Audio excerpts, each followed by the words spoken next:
Contaminación y cambio climático. La contaminación ambiental es la alteración desfavorable de nuestro entorno, total o mayormente, como un subproducto de las acciones del hombre a través de los efectos directos o indirectos de los cambios en el patrón de energía, los niveles de radiación, la constitución química y física y la abundancia de organismos.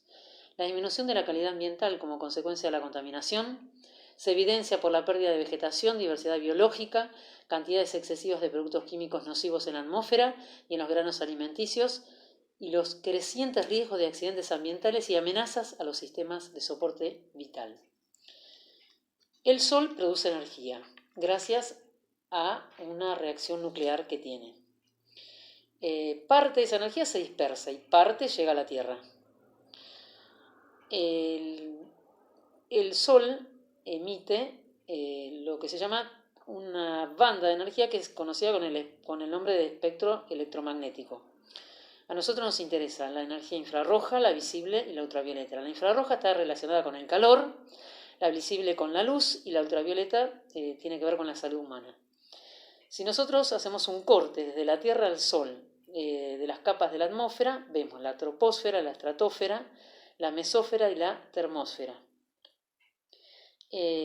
La energía ultravioleta es absorbida por la capa de ozono que está en la parte superior de la estratosfera. Y la energía infrarroja es absorbida gracias al dióxido de carbono que está en la troposfera. Parte es absorbida, parte es reflejada y parte va a la Tierra y es reemitida. Muy bien. No solamente nosotros tenemos el dióxido de carbono como uno de los gases del efecto invernadero, sino que hay otros. Los gases del efecto invernadero retienen más de un 60% de la energía que viene y produce el calentamiento global. El proceso, si fuera natural, debería dar una temperatura de 14 grados. Y si no hubiera efecto invernadero, la temperatura estaría a 18 grados bajo cero. Estos gases, como están aumentados por combustiones en centrales eléctricas, por la deforestación, por combustiones en vehículos,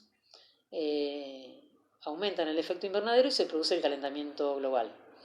El dióxido de carbono proviene de combustibles fósiles y de erupciones volcánicas. Los óxidos de azufre provienen de combustibles fósiles, los óxidos de nitrógeno de combustibles fósiles y de fertilizantes, el metano de la descomposición anaeróbica de vegetales en humedad y de combustiones de la biomasa, y el ozono de combustibles fósiles. Y los clorofluorcarbonados o los bromofluorcarbonados vienen de propelentes, aerosoles y gases de refrigeración. Estos gases lo que hacen es absorben la radiación que reemite la Tierra, hacen que sus moléculas vibren y se calientan más y no dejan salir ese calor hacia la atmósfera, no lo dejan salir, entonces se produce el calentamiento global. Al haber más temperatura, hay más deshielo, hay más niveles en los mares, hay más lluvias y puede haber crecimiento o desarrollo de microorganismos. Y todo esto trae aparejado lo que se llama el cambio climático. Los óxidos de azufre y los óxidos de nitrógeno, cuando se combinan con agua, dan el ácido sulfúrico y el ácido nítrico respectivamente, que producen la lluvia ácida. La lluvia ácida lo que hace es corroer y acidificar el ecosistema.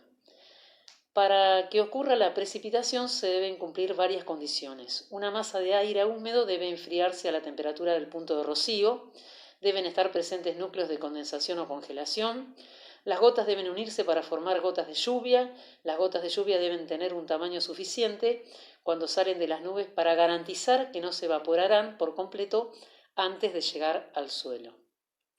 Muy bien.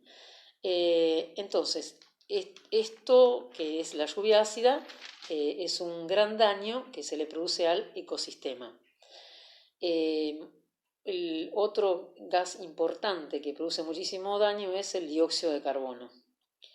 Y también los clorofluorcarbonados producen daño porque lo que más hacen es destruir el ozono. Siguen subiendo estos gases y al reaccionar con la radiación ultravioleta se van descomponiendo, reaccionan con el ozono y lo van destruyendo.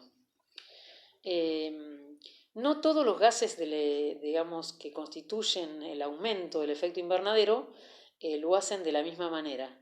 Si comparamos respecto al dióxido de carbono, a través de un índice que se llama el GWP, que es el potencial de calentamiento global, que nos da una medida de lo que absorbe cada uno de los gases, exactamente 1 tonelada de dióxido de carbono a 100 años, y si ponemos el valor 1 de dióxido de carbono respecto de eso, vamos a tener que el metano es 23, que el óxido de nitrógeno es 296 y que los fluorcarbonados van entre 1 y 10.000. Bueno, hay varios protocolos que se han firmado para reducir, por ejemplo, el efecto invernadero, que son el protocolo de Kioto, que se firmó en 1997, y el Acuerdo de París en el 2016, que se comprometieron a reducir los gases y a bajar la temperatura a 1,5 grados, o sea que no aumente más de eso en el año, una temperatura media de eso. En Estados Unidos en el 2017 salió del Acuerdo de París. Y en cuanto al ozono, digamos, está el protocolo de Montreal que limita esos gases que van destruyendo la capa de ozono. Para terminar, nosotros en la vida cotidiana podemos hacer pequeñas acciones y grandes acciones, como por ejemplo no usar aerosoles, sino usar desodorantes en barra o a bolita, y ver de usar otros combustibles que no sean de origen fósil, sino que sean combustibles alternativos, por ejemplo, solares, etc. Bueno, con esto doy por terminado el video.